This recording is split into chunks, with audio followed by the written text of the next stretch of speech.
안녕하세요. 요즘 따라 인생이 즐거운 40대 여자입니다. 여러분은 사람 좋은 척, 다정한 사람인 척, 따뜻함을 무기로 다가오는 사람을 만나보신 적이 있나요?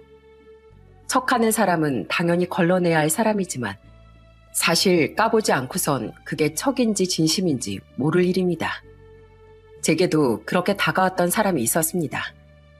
그 사람이 누구냐고요? 바로 제 전남편입니다. 진작 다름을 눈치챘다면 일찌감치 정리할 수도 있었을 텐데 하는 아쉬움이 있지만 그래도 괜찮습니다. 지금의 전 그 인간과 갈라져서 완전히 행복한 삶을 누리고 있거든요. 그 인간과 어떤 일이 있었고 어떻게 인연의 끈을 잘라내게 됐는지 이야기를 들려드리려고 합니다. 저는 지리산 근방에 있는 작은 마을에서 태어났습니다. 마을이 아주 작고 사람도 그렇게 많이 살진 않았지만 도시와는 다르게 공기도 좋고 물도 맑고 가끔 탁 트인 논밭을 보면서 안정감을 느끼기도 하고 이웃들과 정을 나누기도 하면서 그렇게 성장했습니다. 마을에서 농사를 짓고 계셨던 부모님께선 상추, 깻잎, 배추 같은 농작물은 물론 뒷마당에 닭도 몇 마리 풀어 키우셨고 소도 몇 마리 키우곤 했어요. 저는 6살 때부터 아버지의 뒤를 따라다니며 소 여물을 먹이고 마당에 있는 닭 모이를 주곤 했었습니다. 어린 아이였지만 제가 준 먹이들을 잘 받아 먹는 모습이 참 귀엽다고 생각했었죠. 그러던 어느 날 학교에 다녀왔는데 아버지가 절 보면서 이렇게 말씀하시는 겁니다. 서원이 왔냐? 어여 손 씻고 밥 먹자. 엄마가 삼계탕 맛있게 끓여놨다. 우와, 삼계탕 맛있겠다. 저는 아무것도 모르고 삼계탕이라는 말에 신나서 방에 들어가자마자 닭다리 하나를 잡아 맛있게 뜯었습니다.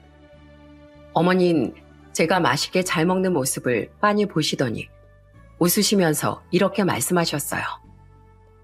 서원아, 그게 뭘로 만들어졌게? 엄마가 시장 가서 사오신 거 아니에요? 오늘 장날이던데? 아유, 우리 딸 순수하다 순수해. 서원아, 아빠랑 맨날 뒷마당 가서 꼬꼬들 밥 줬지? 그 꼬꼬들 중에 한 마리야. 그 사실을 듣는 순간 저는 닭다리를 손에서 떨어뜨리고 울음을 터뜨리고 말았어요. 그 모습을 본 저희 부모님은 제가 귀엽다면서 아주 뒤로 넘어가게 웃으셨고 말이죠. 지금 생각해보면 아무것도 모르고 순수했었던 그 시절이 참 그립기도 합니다. 그렇게 저는 고등학교 때까지 마을에서 자랐고 대학 진학을 하는 대신에 공장에 취업을 하게 되었어요. 공장은 경기도 쪽에 위치해 있었기에 20살 때부터 정든 고향을 떠나서 홀로 서길 시작했습니다. 공장 일이 마냥 쉬운 건 아니었지만 그래도 월급을 받으면 3분의 2는 저금을 했고 생활비는 최대한 아껴가면서 혼자 알뜰살뜰 살아갔어요. 처음엔 가족품을 떠나 혼자 사는 게 적응이 안 되고 힘들었는데 인간은 적응의 동물이라는 말이 있는 것처럼 또 시간이 지나고 나니 아무렇지 않게 사라지더라고요. 남편과는 20대 후반의 나이에 공장 동료의 소개로 처음 만나게 됐습니다. 저보다 2살 위였던 남편은 그때까지만 해도 참 다정하고 따뜻한 사람이었어요. 식당에 가서 돈가스를 먹으면 제 접시를 가져가서 돈가스도 손수 썰어주고 매일매일 편지도 써주고 서프라이즈로 꽃 선물까지 해주는 아주 로맨틱한 사람이었답니다. 따뜻한 인상을 가지고 있는 사람이라 볼 때마다 마음이 살살 녹는 듯한 기분이 들 정도였죠. 만나는 동안 잡음 한 번 없이 오직 사랑과 다정함만 가득했던 저흰 만난 지 1년 정도가 되던 그 해에 결혼을 약속하게 됐습니다. 결혼하면 당신은 아무것도 안 해도 돼. 돈도 내가 다 벌어올 거고 퇴근하면 집안일도 다 내가 할 거야. 빨래도 내가 하고 설거지도 내가 하고 밥도 내가 할게. 당신은 그냥 내 옆에만 꼭 붙어 있어줘. 남자들은 맨날 결혼 전엔 그렇게 말하고 결혼하고 나서 내가 언제 그랬냐면서 돌변하던데? 아이, 무슨 그런 소리를. 내가 그런 사람으로 보여? 다른 남자들은 그럴지 몰라도 난 절대 안 그래. 그러니까 걱정하지 말고 나만 믿어. 알겠지? 결혼을 약속한 후 남편은 처음으로 저희 시골집에 인사를 드리러 왔습니다. 태어나 이런 시골은 처음 와본다며 집 곳곳을 둘러보고 소를 키우고 닭을 키우는 모습을 보면서 굉장히 신기해했어요. 생전 도시에서만 자라 시골에 와볼 일이 없었는데 확실히 경기도와는 공기 자체가 다르다며 호들갑을 떨기도 했죠. 그런 남편을 저희 부모님은 굉장히 반갑게 맞아주셨어요.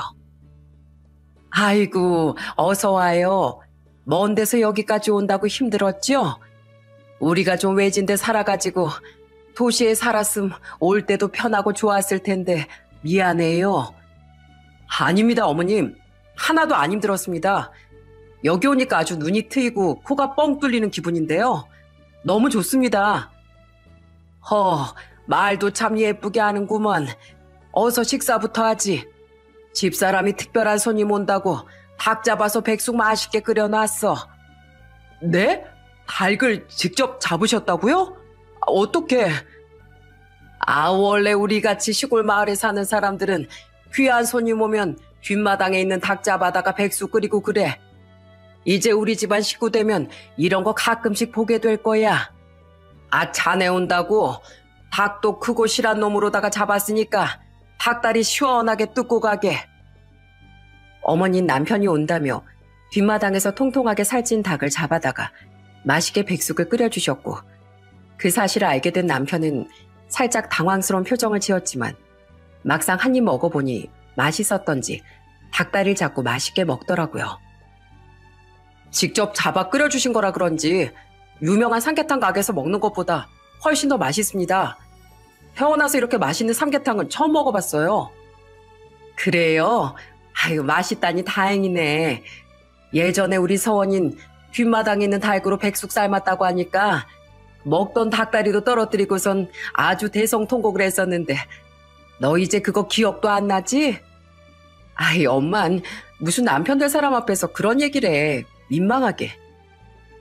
처음 인사를 드리는 자리였지만 마치 오래전부터 알고 지낸 것처럼 분위기는 아주 화기애애했습니다. 부모님께선 남편을 굉장히 마음에 들어 하셨어요. 그리고 저 역시도 예비 시부모님을 찾아뵙고 인사를 드리기 위해 그 주 주말 수원에 있는 시부모님 댁으로 향했습니다. 포근한 인상을 가지고 있는 남편과는 달리 시부모님은 그냥 쳐다만 봐도 저절로 눈을 내려깔게 될 정도로 사나운 인상을 가지고 계셨어요. 하지만 차갑고 무서운 인상과는 달리 제게 웃으며 잘 대해주셨습니다. 그렇게 저흰 양가 부모님들께 결혼 허락을 받았고 모두의 축복을 받으며 부부의 연을 맺을 수 있었어요. 결혼한 지 3개월 정도가 지났을 무렵쯤 저희에겐 작은 아기 천사가 찾아오게 됐습니다. 하나도 아닌 둘씩이나 말이죠. 남편은 제 임신 사실을 알고 나서 아주 절 상점 오시듯이 했습니다. 아직 배도 나오지 않은 임신 초기였는데도 말이죠. 나 아직 배도 안 나왔거든? 남들이 보면 팔불출이라고 오해하겠네. 나 팔불출 맞는데? 그리고 하나도 아니고 둘이나 있는데 일어설 때도 앉을 때도 누울 때도 걸을 때도 조심해야 우리 아가들이 안 다치고 잘 자라지. 그리고 배가 점점 불러오면서부턴 집안일이란 집안일은 싹 다 남편이 도맡아 하곤 했습니다. 그리고 쌍둥이를 가지고 나서부터 살이 10kg 넘게 쪄서 예전의 모습이 싹 사라져 거울을 보고 우울해하고 있으면 세상에서 저만큼 예쁜 여잔 본 적이 없다고 저를 추켜 세워주기도 했어요. 당신이 살찐 건 그만큼 우리 뱃속의 쌍둥이들이 무럭무럭 잘 자라고 있다는 증거잖아. 그러니까 지금보다 더 쪄도 돼. 세상에 이런 사람이 또 있을까? 난 참 복받은 사람이야. 남편과 함께 있다 보면 자연스럽게 결혼을 잘했다는 생각이 들 정도였어요. 그렇게 뱃속의 쌍둥이들은 무럭무럭 자라서 세상에 우렁찬 울음소리를 내며 건강하게 태어났습니다. 남녀 쌍둥이로 태어난 아이들은 저와 남편을 비롯해 양가 식구들에게 행복을 안겨주는 존재가 됐어요. 눈에 넣어도 아프지 않을 정도로 사랑스러운 아이들, 오직 저와 아이들밖에 모르는 가정적인 남편, 그렇게 온전한 가족이 있었기에 저는 갑부도 대통령도 부럽지 않을 정도로 행복했습니다. 그리고 이 행복은 결혼한 지 6년이 지났을 무렵쯤 아버지의 건강에 큰 문제가 생겼다는 소식을 듣고 난 뒤부터 조금씩 삐걱거리기 시작했어요. 서원아, 엄마랑 아빠 지금 서울에 와 있어.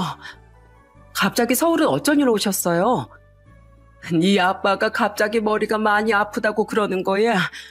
우리 나이 되면 작은 두통도 의심해보라는 말이 기억이 나서 네 아빠 데리고 부랴부랴 병원에 갔더니 아무래도 중풍 같다고 소견서 써줄 테니까 서울에 있는 큰 병원으로 가서 검사를 받아보라고 하더라고. 그래서 옆집 김씨네 차 타고서 급하게 대학병원으로 왔지. 뭐? 중풍? 아빠는 지금 어디 계세요? 검사 받으러 들어가셨어요? 병원에서 중풍 맞다고 하더라. 갑자기 두통이 심해지고 몸에 힘도 점점 안 들어가고 걸음걸이도 이상해지고. 그래도 의사는 불행 중 다행이라고 너무 늦지 않게 잘 왔다면서 약물 치료랑 재활 치료 같이 병행해 보자고 하시더라고. 아휴, 내가 진작 알아차리고 병원에 데리고 왔어야 하는 건데. 그래도 재활 치료랑 약물 치료 하자는 거 보면 충분히 나아질 수도 있다는 거니까 너무 자책하지 마세요, 엄마. 병원 어딘지 문자로 남겨주시면 이따가 손서방 퇴근하고 나서 같이 찾아갈게요. 아무렇지 않은 척 어머니를 달래드리고 전화를 끊고 나니 괜시리 마음이 착잡해졌습니다. 중풍이라는 병은 저도 잘 알고 있는 병이었어요. 지금은 일을 그만두고 아이들을 돌보면서 지내고 있지만 공장에 다닐 무렵 저희 반장님께서 중풍으로 쓰러지신 적이 있었거든요. 평소에 고혈압이 있으셨는데도 건강관리를 잘 하지 않으셨던 분이었는데 공장에서 일을 하다가 갑작스럽게 쓰러지신 후 공장으로 돌아오지 못하셨어요. 알고 보니까 중풍으로 쓰러지시게 됐고 적당한 치료 시기를 놓쳐 수술까지 하게 되셨고 후유증으로 보행이 힘들어져 결국 공장을 떠나게 되신 거였죠. 그때 보고 중풍이 참 무서운 병이구나 생각했었는데 그 병이 아버지에게 찾아왔다는 소식을 들으니 마음이 무거워지더라고요. 그리고 얼마 후 퇴근한 남편에게 아버지의 소식을 알렸고 아이들을 데리고 남편과 함께 아버지가 입원해 계신 병원으로 향했습니다.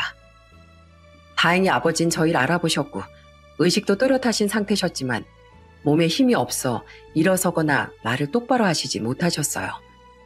아버지는 이런 모습으로 자식과 손주들 그리고 사위에게 이런 모습을 보이는 것에 대해 미안해하셨습니다. 미안하네. 건강한 모습으로 인사해야 하는데 이런 모습을 보이고. 장인어른, 무슨 말씀하시는 거예요? 집사람한테 소식 듣고 얼마나 놀라서 달려왔는데요. 하나도 미안해하실 필요 없으니까 그런 말씀 하지 마세요. 그래요, 아버지. 미안할 것도 많다. 그래도 너무 늦지 않게 와서 다행이에요.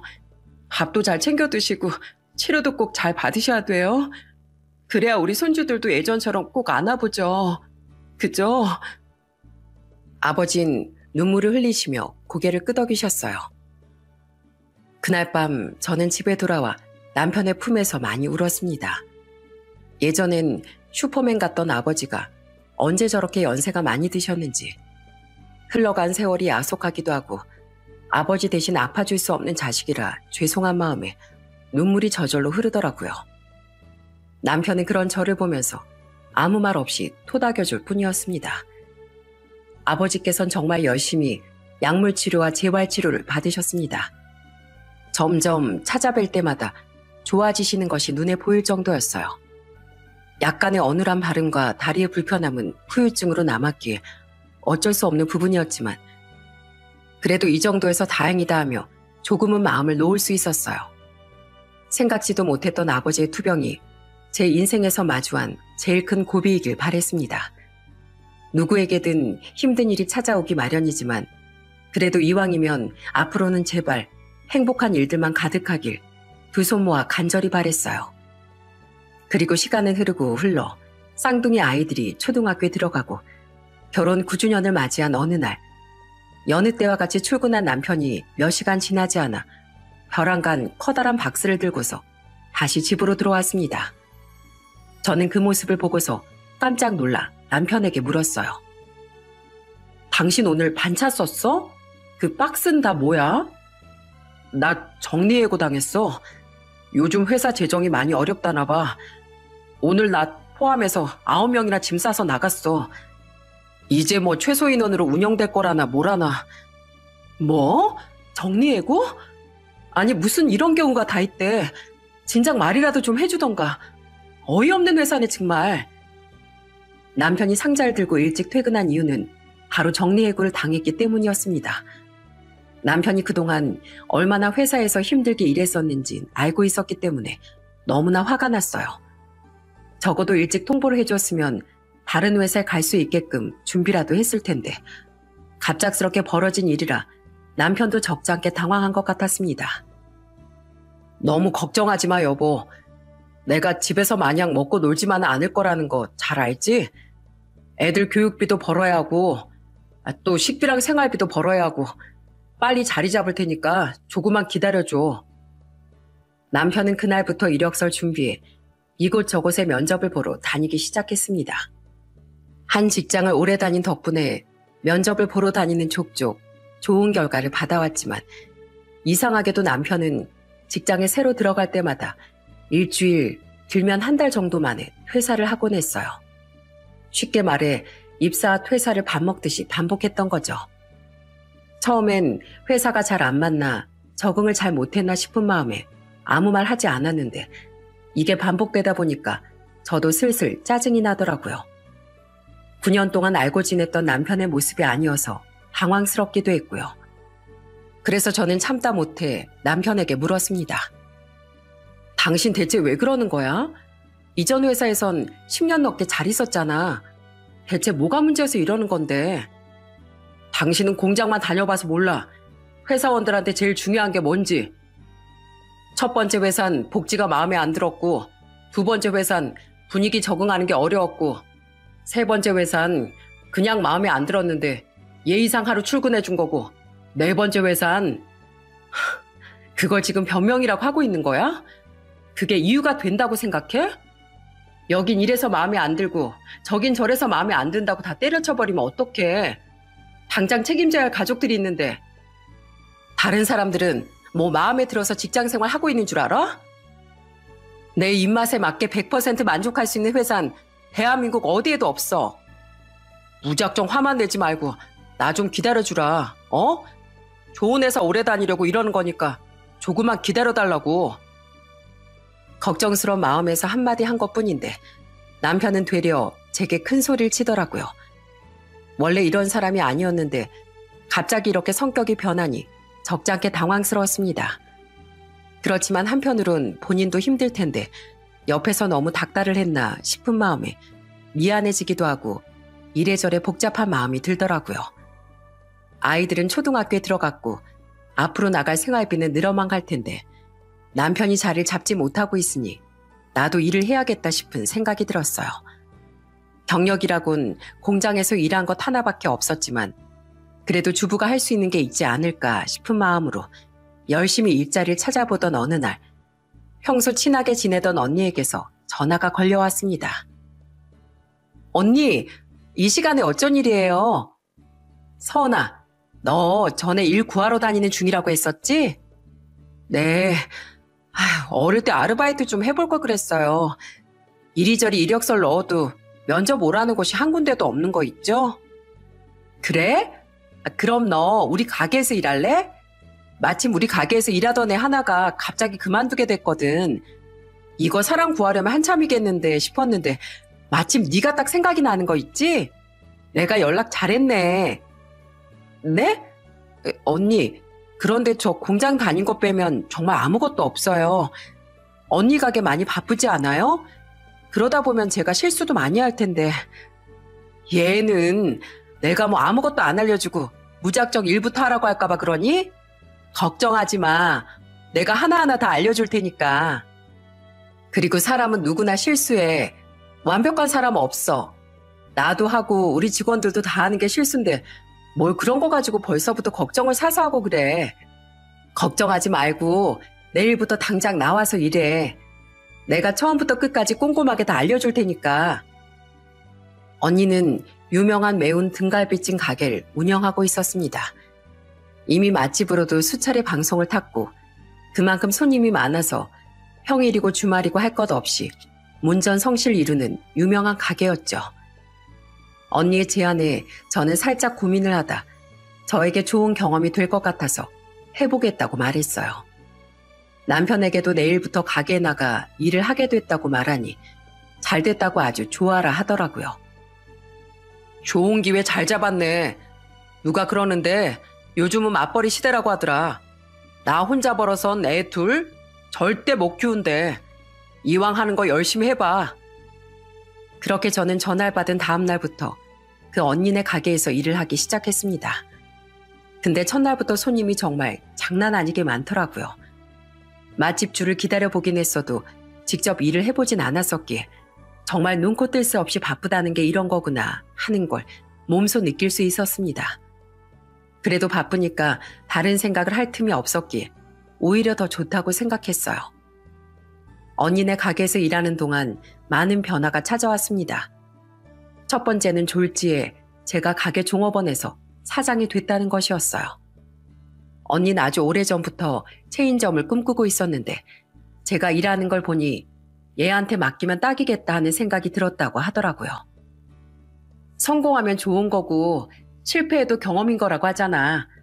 창업 비용도 내가 다 도와줄 거고 레시피 같은 것도 내가 하나하나 다 알려줄게. 너라면 충분히 잘 해낼 수 있을 것 같은데 한번 해볼래? 언니의 진심이 담긴 제안에 저는 크게 고민하지 않고 해보겠다고 말했습니다. 사실 한 번도 해보지 않은 일이었기에 겁도 났어요.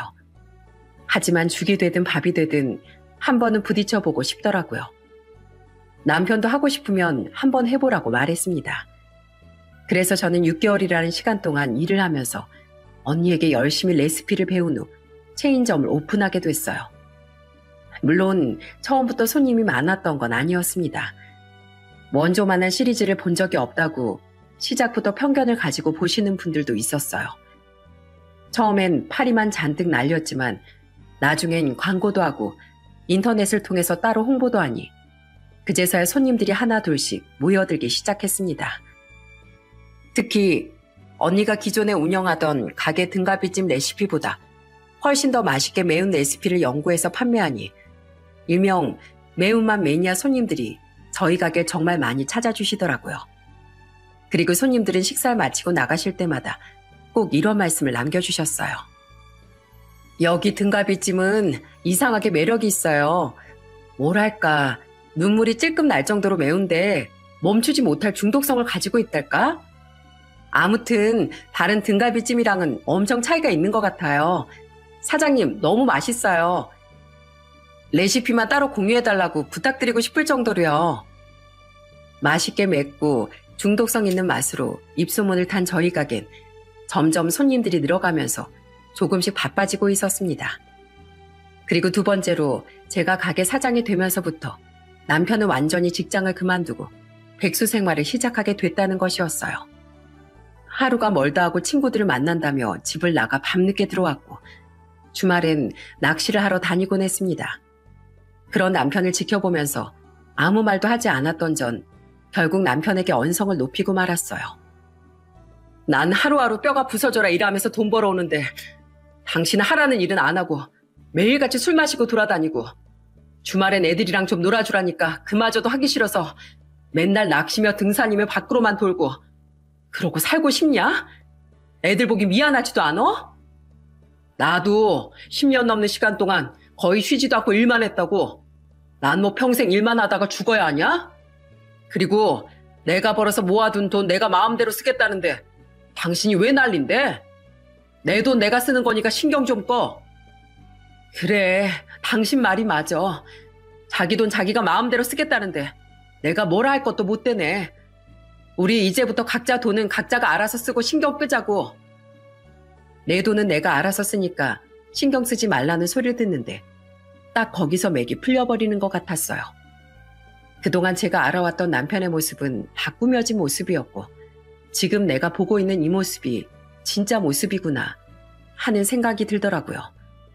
조금만 기다리면 방황을 끝내고 이전의 남편으로 돌아올 거라 굳게 믿었던 제가 너무 바보 같아서 그냥 마음을 비우기로 결심했어요.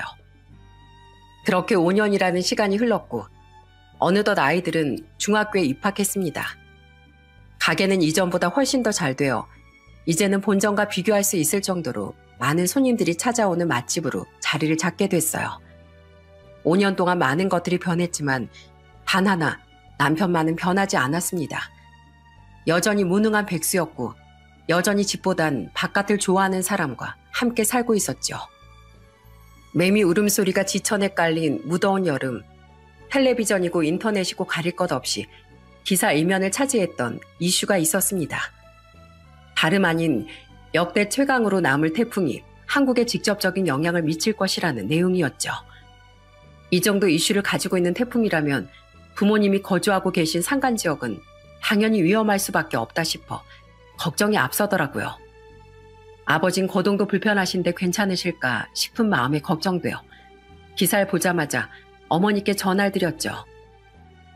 엄마, 태풍 온다는 기사 보고 걱정돼서 연락드렸어요. 집이 바로 산 밑에 있어서 걱정이네. 대비는 잘해두셨죠? 그럼 뭐 맨날 말로는 역대급이다 하는데 이번에도 아무렇지 않게 지나갈 거야. 엄마 아빠가 어디 태풍 한두 해 겪어보니? 미리미리 대비 잘해놨으니까 걱정하지 말어. 우리 아무 문제 없으니까 걱정 마세요. 혹시라도 심상치 않다 싶으시면 아버지랑 같이 미리 읍내 숙소 잡아서 피해 계셔야 돼요. 집에 절대 계시지 말고요. 아셨죠? 아이고 참말로 걱정도 팔자다. 어련히 알아서 잘할 테니까 걱정하지 말고 늦었다 어여차. 어머님 괜찮다고 말씀하셨지만 그래도 자식된 입장으로서 영 마음이 쓰이더라고요.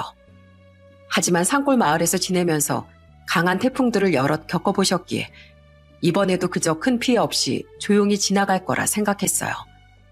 그리고 이틀 뒤 역대급 태풍은 예고했던 대로 대한민국을 쑥대밭으로 만들어 놓고 유유히 지나갔습니다.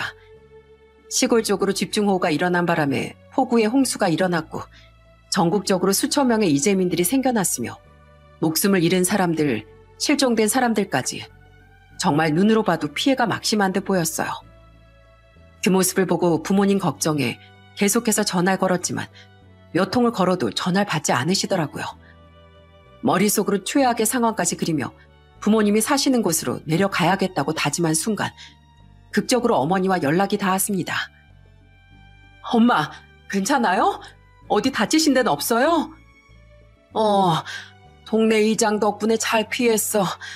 지금은 읍내에 있는 체육관에 다들 모여있고 너 왜 윗집에 살던 김씨 할머니 알지?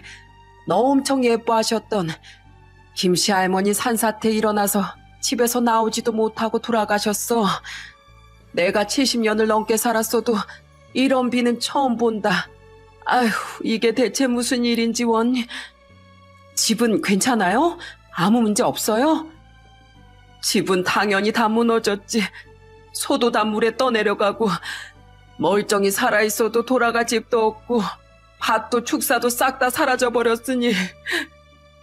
집과 축사가 모두 사라져버렸다는 말에 심장이 철렁하고 내려앉는 듯한 기분이 들었습니다.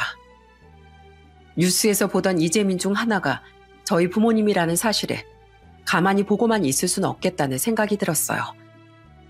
그래서 우선은 부모님이 살고 계시는 지역으로 내려가려는데 아무리 진정을 해보려고 해도 손이 덜덜 떨려서 운전을 할 수가 없는 겁니다. 정 안 될 것 같다 저는 차키를 들고 남편에게 이렇게 말했어요. 여보, 방금 엄마랑 전화했는데 태풍 때문에 집이고 축사고 싹 다 무너졌대. 그래서 우선 내가 좀 가보려고 하는데 나 도무지 손이 떨려서 운전을 못하겠어. 당신이 운전 좀 해줘. 전화했다는 거 보니까 돌아가시진 않으셨나 보네. 뭐 그렇게 호들갑이야? 살아계시면 된 거지. 그리고 나 어제 술 많이 마셔서 운전 못하겠으니까 당신 혼자 알아서 잘 운전해서 가. 살아계시면 된 거지? 당신 지금 말 다 했어? 우리 부모님이야. 이 일을 겪은 게 당신 부모님이라고 생각해봐. 이렇게까지 태평할 수 있는지. 아, 내 부모님 아니고 당신 부모님이잖아. 나 자야 되니까 적당히 하고 좀 나가지? 정 운전을 못하겠음 귀찮아 고속버스라도 끊어서 타고 가던가. 그래, 그딴 식으로 나온다 이거지? 알겠어. 오늘 일 꼭 땅을 치고 후회하게 만들어줄게. 저는 방문을 닫고 나와 떨리는 손을 겨우겨우 부여잡고 고향으로 내려가 부모님이 계시는 읍내 체육관으로 찾아갔습니다. 다행히도 두 분 다 건강한 모습이시더라고요. 부모님은 저를 보고 깜짝 놀라시며 이렇게 물으셨어요. 손서방은 어디 가고 너 혼자 왔어? 아, 손서방은 일이 있어서 저 혼자 왔어요. 아빠, 괜찮아요? 괜찮다. 멀리서 뭐하러 왔어? 부모님이 이런 일을 겪었는데 당연히 자식이 와봐야죠. 그렇게 한참을 체육관에 머물러 있다 군청에서 임시 숙소를 마련했으니 그쪽으로 이동을 하면 된다는 관계자의 말을 듣고서 부모님과 함께 숙소까지 차로 이동했습니다. 그런데 임시로 마련해둔 숙소도 영 환경이 좋지는 않았어요. 많은 비가 온 덕분에 방 안에 습기가 가득 찼고 위생 상태도 좋지 못하더라고요. 이런 곳에서 지낼 바엔 차라리 잠시 동안이라도 집에서 모시는 게 낫다고 생각해 저는 두 분을 모시고 집으로 향했습니다. 부모님은 끝까지 괜찮다고 여기서 지내는 게 낫다고 하셨지만 자식된 입장으로서 그런 곳에서 지내는 걸 보고만 있을 수는 없었어요. 그렇게 문을 열고 들어가니 남편 놈이 거실에서 속옷바람으로 TV를 보고 있다가 저희 부모님을 보자마자 깜짝 놀라더니 뒷머리를 극적거리며 인사를 하는 둥 마는 둥 고개를 숙이며 이렇게 말하더라고요. 장인어른, 장모님, 여긴 어쩐 일로 오셨어요? 일이 좀 그렇게 됐어, 손서방. 미안하네. 잠시 동안만 신세 좀 질게. 저는 당황하는 남편을 뒤로 한 채 남는 방에 부모님을 모셨습니다. 그리고 편히 쉬라는 말을 남기고서 문을 닫고 나오자마자 남편은 제 손을 잡고서 안방으로 들어가 짜증 섞인 목소리로 제게 이렇게 말했어요. 여긴 당신 혼자 사는 집이 아니라 우리 둘, 그리고 애들이 같이 사는 집이야. 왜 당신 멋대로 다른 사람을 우리가 사는 집에 데리고 와? 제정신이야? 뭐? 다른 사람? 우리 부모님이잖아. 말을 왜 그렇게 해? 그 총구석엔 숙박업소 하나 없대? 하다못해 다 무너져가는 여관방이라도 있을 거 아니야. 그런 곳에다가 모시면 되지. 왜 하필 우리 집으로 오냐고. 진짜 기가 막혀서 말도 안 나온다. 진짜 네가 사람이야? 사람이냐고. 아, 됐고. 나 놓친 애들이랑 한 공간에 오래 못 있어. 노인네 냄새 풀풀 나는 거 못 참는다고. 그러니까 최대한 빨리 돌려보내. 안 그럼 내가 나가? 알겠냐? 제게 쓰레기 같은 말들을 잔뜩 내뱉은 남편이 방을 나가려고 문을 열자마자 그 앞엔 잔뜩 화가 난 표정의 어머니가 서 계셨습니다. 저희 두 사람의 대화를 다 들으신 듯 보였죠. 남편은 잠시 동안 당황한 듯 잔뜩 얼어붙어 있다가 이내 몸을 쭉 펴고 말했습니다. 다 들으셨어요, 장모님? 그래, 처음부터 끝까지 아주 잘 들었어. 목소리가 어찌나 크던지 현관문 밖에서도 다 들리겠더라. 자네, 그 정도밖에 안 되는 사람이었나? 원래 이런 사람이었어? 예, 저 원래 이런 사람입니다. 솔직히 맞는 말 아닙니까? 이 좁은 집에 사람만 6이 사는 게 말이 된다고 생각하세요? 애들 방, 저희 방, 그리고 옷방. 이렇게 하면 끝인데 집이 넓은 것도 아니고. 그래, 네, 자네가 무슨 말 하는지 잘 알겠어. 불편하다는 거잖아. 맞지? 우리가 빨리 갈 테니까 걱정하지 마. 빨리 가긴 뭘 빨리 가요. 여기 내 집이니까 엄마 집이기도 해요. 당신 까먹은 거 아니지? 이 집 당신 혼자 명의 아니고 공동명의인 거. 불만 있으면 당신이 집 나가면 되겠네. 아무것도 하는 거 없는 백수 주제. 뚫린 주둥이라고 말은 잘해요, 진짜. 그 말에 자존심이 잔뜩 상한 건지 뭔지 남편은 에이, 내가 나가고 말지 하면서 소리를 지르고 문을 쾅 닫고 나가버리더군요. 그 모습을 보고 어머니는 되려 제게 미안해 하셨습니다. 죄송해요, 엄마. 너무 신경 쓰지 마세요. 미안하다, 서원아. 엄마랑 아빠 그냥 내일 내려갈게. 괜찮다니까요. 편하게 있고 싶은 만큼 있다가 가셔도 돼요. 여기 엄마 딸 집이에요. 눈치 보지 말고 계세요. 딸 집이니 눈치 보지 말고 있어도 된다고 말씀드렸지만 결국 부모님은 이틀 후 제가 가게로 출근한 틈을 타 고향으로 내려가셨습니다. 밥 잘 챙겨 먹고 아프지 말고 도착하면 전화 줄게 라는 문자를 보고서 저는 곧바로 어머니께 전화를 걸었어요. 있고 싶은 만큼 있다가 가도 된다니까 왜 벌써 가세요? 아빠 몸도 편찮으신데 더 쉬다 가시지. 그냥 생각해보니까 손서방 말에 틀린 거 하나 없더라고. 어떻게 보면 너희 두 사람 집인데 우리가 눈치 없이 있는 건 민폐지.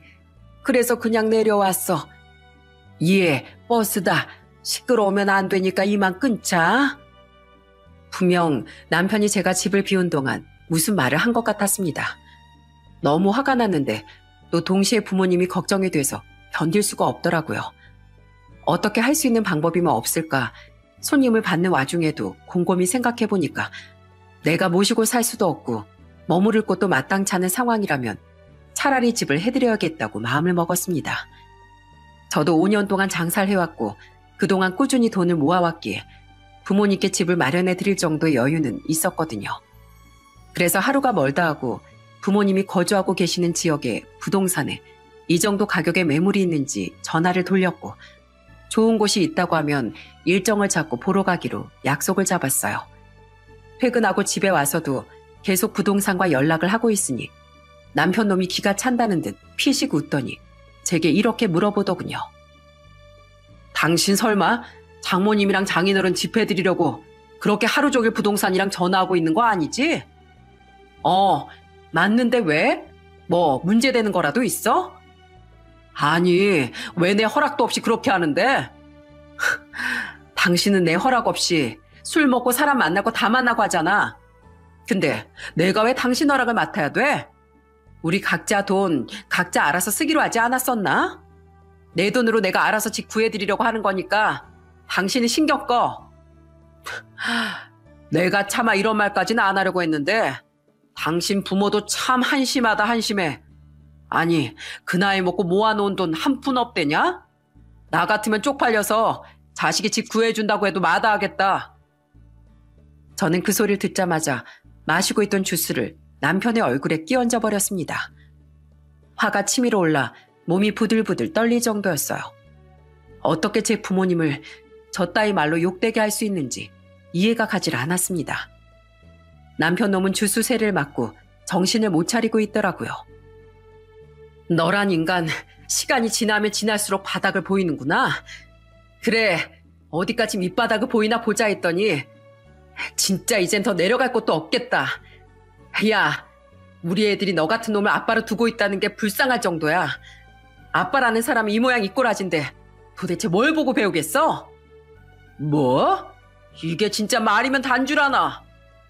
남편은 혼자 부들부들 떨더니 제게 똑같이 주스를 뿌리더군요. 하는 행동도 유치한 데다 생각도 없고 막말을 마구 내뱉는 이 인간을 보면서 딱 이혼이라는 두 단어만 머릿속에 떠오르더군요. 하지만 아이들이 아직 어렸기에 이혼은 생각만 하고 있을 무렵 이혼을 단박에 선택하게 된 결정적인 사건이 터지고 말았습니다. 며칠이 지난 어느 날 남편은 술에 잔뜩 취한 채로 새벽 4시가 되어서야 비틀거리면서 집 안으로 들어왔어요. 괜히 애들이 깰까 싶어 짐짝 들쳐매듯이 남편을 업고서 안방으로 들어갔는데 휴대폰이 정말 미친 듯이 울리더라고요. 새벽 4시에 말이죠. 원래라면 남편 폰이 울리든 말든 신경을 조금도 쓰지 않았지만 여자의 촉이라는 게 무섭다고 하잖아요. 그날따라 그 진동의 주인공이 누군지 참 궁금해지더라고요. 그래서 남편의 휴대폰을 들여다보니 번호만 뜬 채로 전화가 계속 울리고 있었고 저는 그 번호를 저장해서 제 휴대폰으로 통화 버튼을 눌러봤어요. 그랬더니 간드러지는 여자 목소리가 들리더군요. 여보세요? 여보세요? 전화를 걸었으면 말을 하세요. 뭐야? 오빠야? 오빠라는 말을 듣고 저는 피식 웃으면서 전화를 끊어버렸습니다. 그리고 남편의 엄지손가락으로 지문 인식 잠금을 푼 다음 남편 휴대폰에 있는 메시지함에 들어갔더니 제일 첫 번째 순서에 그 여자와 나눈 대화들이 있더라고요. 그 안의 내용들은 정말 가관이었습니다. 그 여자와 남편의 관계는 말 그대로 썸 타는 사이였어요. 오빠, 나랑 한 번만 더 만나면 안 돼? 난 오빠가 너무 좋아. 나도 내 마누라보다 네가 100만 배 더 좋다. 와, 이렇게 말로 표현하기도 역겨울 정도의 대화들이 잔뜩 널려 있었습니다. 저는 조용히 문자 메시지 내용들을 모두 캡처한 뒤 다음날 아픈 머리를 부여잡고 일어나는 남편을 향해 물었습니다. 집에서 먹고 자고 싸고 바퀴벌레같이 사는 놈이 밖에선 다른 여자랑 썸도 타고 다니네? 팔자 참 좋아, 그치? 아이씨, 안 그래도 머리 아파 죽겠는데 아침 대바람부터 뭔 헛소리를 하고 앉아있어? 어제 네 휴대폰 진짜 미친 듯이 울리더라. 그래서 대체 누군가 싶어서 받았는데 여자가 딱 받더라고. 혹시나 싶은 마음에 네 휴대폰 문자 메시지 내역 다 뒤져봤는데 아주 두 사람이서 있는 꼴값 없는 꼴값을 다 떨어놨더만. 아주 쇼도 그런 쇼가 없더라. 어? 아, 그거 그냥 친한 동생이야. 그냥 빈말이라고, 빈말. 아, 너는 친한 여동생한테 마누라보다 좋다고 말하고 다니나 보지? 뭐 마누라보다 친한 여동생이 100만 배 더 좋다니까 어쩔 수 없네. 그 100만 배 더 좋아하는 여동생 끼고 평생 살아. 빈말이건 뭐건 다 필요 없고 난 너 같은 놈이랑 단 1분 1초도 같은 공간에서 숨쉬고 살아가고 싶지 않으니까. 제가 이혼을 결심하게 된 건 단순 문자 메시지만이 아니었어요. 그놈이 활동을 하고 있는 친목 모임이 있더라고요.